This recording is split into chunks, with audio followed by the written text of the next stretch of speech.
Good morning students, myself Pooja Singh from civil department. आज हम subject structure design and drafting में topic singly reinforce beam का numerical solve करने वाले हैं। तो इससे प्रीवियसली वीडियो लेक्चर में हमने डिज़ाइन स्टेप्स के बारे में स्टडी की थी कि अगर हमें सिंगली रेनफोर्स जो सेक्शन या सिंगली रेनफोर्स मेंबर को डिज़ाइन करना है तो हमें कौन कौन से स्टेप्स को फॉलो करना है एंड कौन कौन से फॉर्मूलाज वहाँ पे यूज़ होंगे। तो आज हम उससे रिलेटेड एक न्यूमेरिकल सॉल्व करने वाले हैं। सो क्वेश्चन हमें गिवन है, जो क्वेश्चन हम सॉल्व करने वाले हैं उसमें गिवन है an RC beam that is 200 mm wide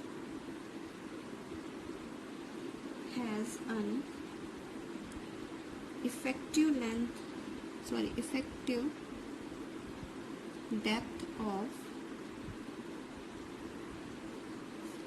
350 mm. The permissible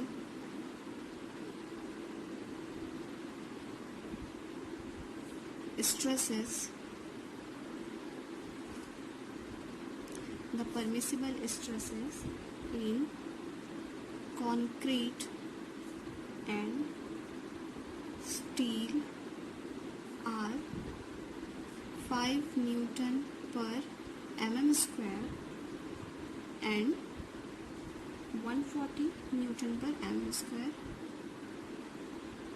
respectively, and find the depth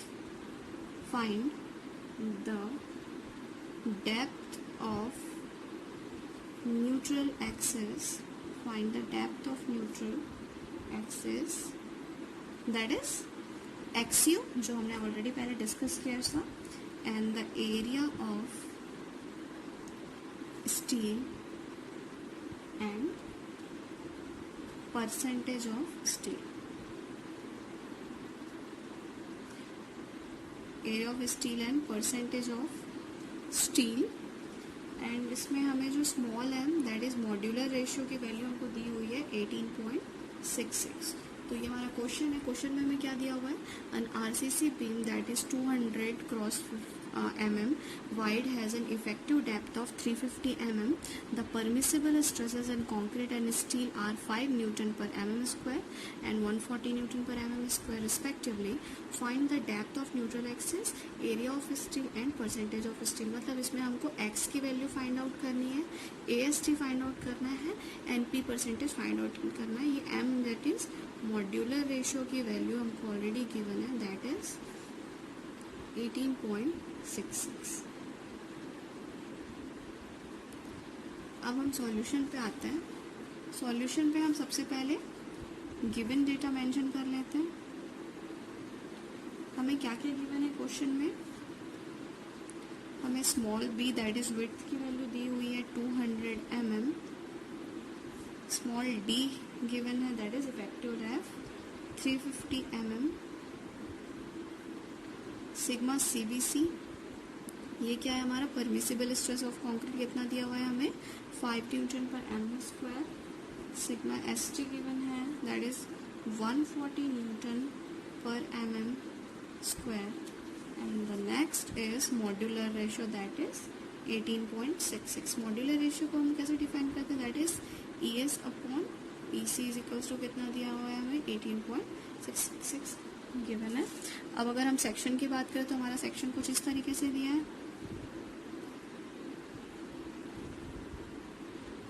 ये हो गया हमारा 200 mm। अगर फर्दर हमने यहाँ पे रेनफोर्समेंट प्रोवाइड किया है तो ये वाली जो डेप्थ है वो है हमारी 350। ओके, नेक्स्ट हम सबसे पहले क्या फाइंड आउट करेंगे, न्यूट्रल एक्सिस फाइंड आउट करेंगे। टू फाइंड आउट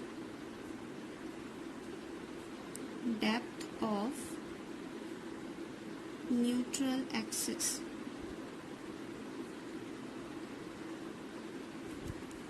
तो हमने जो प्रीवियसली स्टेप्स पढ़े थे, डिज़ाइन स्टेप्स पढ़े थे, तो सबसे इसके लिए हम अगर स्ट्रेस डायग्राम हमने ड्रॉ किया था तो वो सिमिलर ट्रायंगल था। तो यहाँ पे अगेन हम लोग सिमिलर ट्रायंगल का अप्रोच यूज़ करने वाले हैं। सो यहाँ पे हम लिखेंगे from similar triangle in the equivalent concrete stress diagram,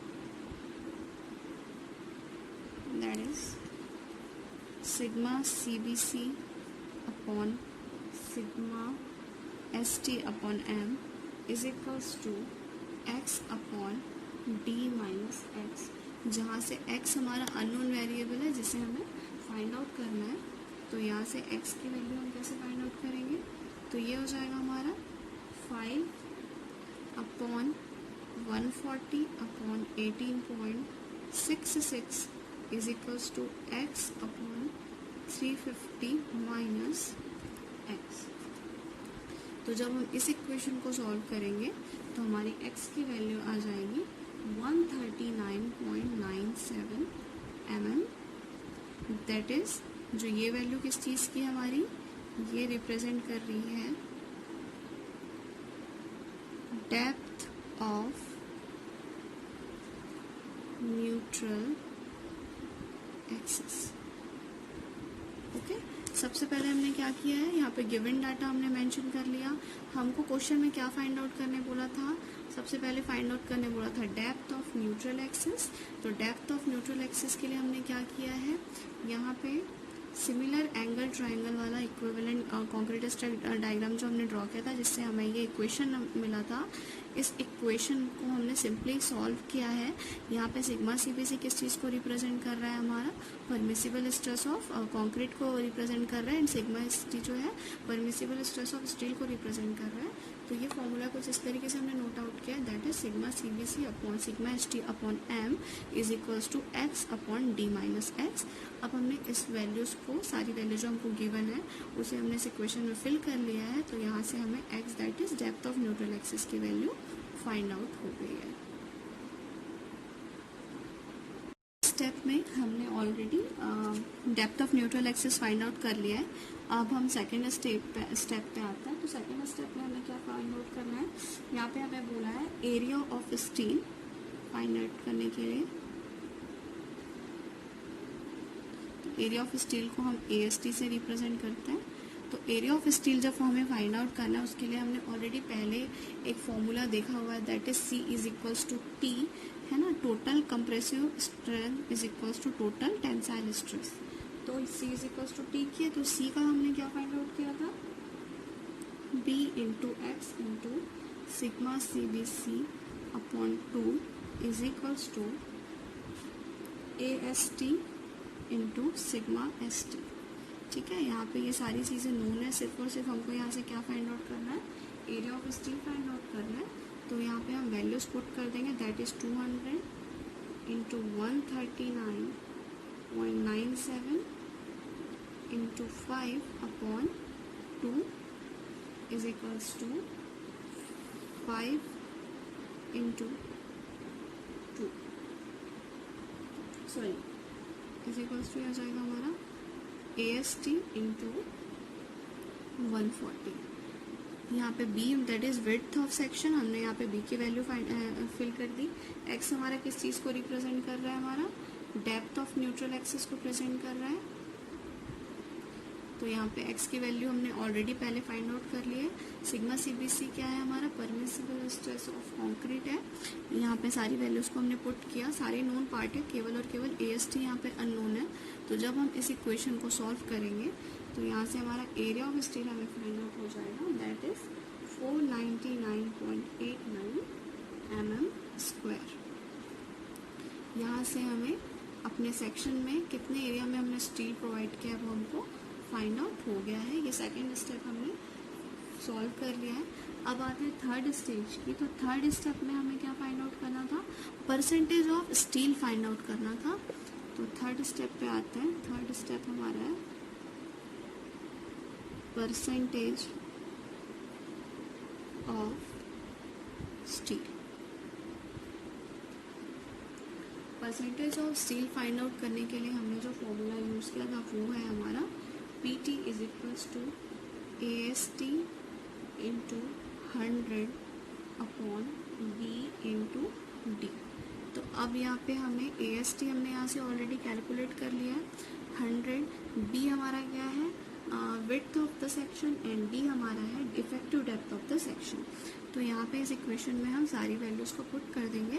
तो एरिया ऑफ स्टील हम यहाँ पे फिल करेंगे, that is 499.89 into 100 upon width हमारा है 200 और डेप्थ हमारा कितना है 350। सो इस इक्वेशन को जब हम सॉल्व करेंगे तो यहाँ से हमारा percentage of steel that is PT find out हो जाएगा। तो ये हमारा आएगा 0.714। तो ये हो गया हमारा आंसर। यहाँ से हमारा क्या निकल गया, परसेंटेज ऑफ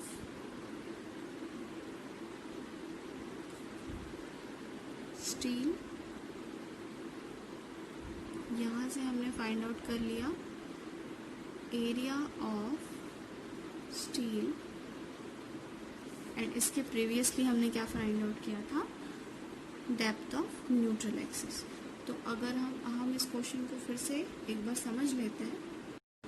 तो अगर हम क्वेश्चन की बात करें तो हम क्वेश्चन में क्या दिया हुआ था, an RC beam that is 200 mm wide has an effective depth of 350 mm। मतलब हमारा जो बीम था रेनफोर्स कंक्रीट बीम था उसकी विड्थ हमें ऑलरेडी गिवन थी 200 mm और इफेक्टिव डेप्थ हमें गिवन था 350 mm, that is small D. Effective D depth को हम लोग स्मॉल डी से रिप्रेजेंट करते हैं एंड ओवरऑल डेप्थ की जो वैल्यू होती है उसे हम कैपिटल डी से रिप्रेजेंट करते हैं। देन इसमें हमें और क्या दिया था क्वेश्चन में, the permissible stresses in concrete and steel are, steel and concrete की जो permissible stress that is sigma CBC and sigma ST की वैल्यू हमको यहाँ पे दी हुई है। तो सिग्मा CBC की वैल्यू हमें कितनी दी हुई है 5 newton per mm² and sigma ST की वैल्यू हमको दी हुई है 140 newton per mm² respectively. And अब हमको फाइंड आउट क्या क्या करना है, हमें फाइंड करना है depth of neutral axis, area of steel and percent of steel हमको फाइंड आउट करना है। ये 3 अननोन पार्ट जो इसमें है वो हमको फाइंड आउट करना है, जो भी हमें गिवन डेटा दिया उस बेसिस पे। साथ ही हमको मॉड्यूलर रेशियो की वैल्यू दी हुई है दैट इज 18.66। मॉड्यूलर रेशियो को हम लोग कैसे डिफाइन करते हैं, ये जो modulus of elasticity for steel divided by modulus of elasticity for concrete, इसके रेशियो को ही हम मॉड्यूलर रेशियो बोलते हैं। तो मॉड्यूलर रेशियो की वैल्यू हमको दी हुई है ऑलरेडी दैट इज 18.66। अब हम इसके सॉल्यूशन पे आते हैं। तो सबसे पहले हमने यहाँ पे अपना सेक्शन ड्रॉ कर लिया है जो कि यहाँ पे ये विड्थ को रिप्रेजेंट कर रहा है, ये हमारा इफेक्टिव डेप्थ को रिप्रेजेंट कर रहा है। अब हम क्या करते हैं, यहाँ पे अपना गिवन डाटा मेंशन कर लेते हैं। तो विड्थ हमें दिया हुआ है 200 mm, इफेक्टिव डेप्थ गिवन है 350 mm, परमिसिबल स्ट्रेसेस इन कंक्रीट हमें दिया हुआ है 5 newton per mm² and sigma ST की वैल्यू हमें कितनी दी हुई है that is 140 newton per mm²। Modular ratio as well as हमने यहाँ पे नोट आउट कर लिया दैट इज 18.66। तो क्वेश्चन में हमें सबसे पहले क्या फाइंड आउट करने बोला था, डेप्थ ऑफ न्यूट्रल एक्सिस। तो डेप्थ ऑफ न्यूट्रल एक्सिस की अगर बात करें तो यहाँ पे मैं एक छोटा सा इसका स्ट्रेस डायग्राम ड्रॉ कर दे रही हूँ। मान लो ये हमारा सेक्शन है, ये न्यूट्रल एक्सिस है, तो इसका स्ट्रेस डायग्राम कुछ इस तरीके से ड्रॉ हुआ था, है ना। ये हमारा सेक्शन है जहाँ से हमने रेनफोर्समेंट प्रोवाइड किया है। तो कुछ इस तरीके से हमने अपना सेक्शन ड्रॉ किया। तो ये जो न्यूट्रल एक्सिस है यहाँ से लेके यहाँ तक की जो वैल्यू होती है इसे ही हम x बोलते हैं, x से रिप्रेजेंट करते हैं और इसे हम क्या बोलते हैं, डेप्थ ऑफ न्यूट्रल एक्सिस। तो बेसिकली हमें ये x की वैल्यू क्या करनी है, फाइंड आउट करनी है। तो अब यहाँ पे हम देख रहे हैं कि स्ट्रेस डायग्राम में हमारा सिमिलर ट्राइंगल बनता है। तो सिमिलर ट्राइंगल के लिए हम क्या करते हैं, यहाँ पे जो सिग्मा CBC की वैल्यू लिखी थी हमने, यहाँ पे सिग्मा ST की वैल्यू थी, ये जो सेक्शन था वो था हमारा x, ये यहाँ से लेके यहाँ तक हमारा सेक्शन था D। तो अगर हमको यहाँ से यहाँ तक की वैल्यू फाइंड आउट करनी है तो हमको यहाँ पे D-x करने से ये इक्वेशन क्या हो जाएगा, सॉल्व हो जाएगा और हमको ये वाला पार्ट पता चल जाएगा।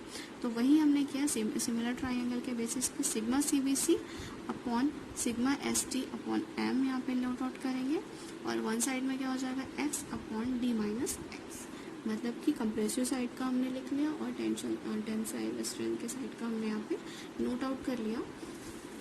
तो ये क्या हो गया हमारा sigma CBC upon sigma S T upon m is equals to x minus d upon x. तो यहाँ पे सिग्मा सीबीसी की वैल्यू हमको ऑलरेडी गिवन है, that is 5 newton per m m square upon sigma S T दिया हुआ है 140 newton per m m square.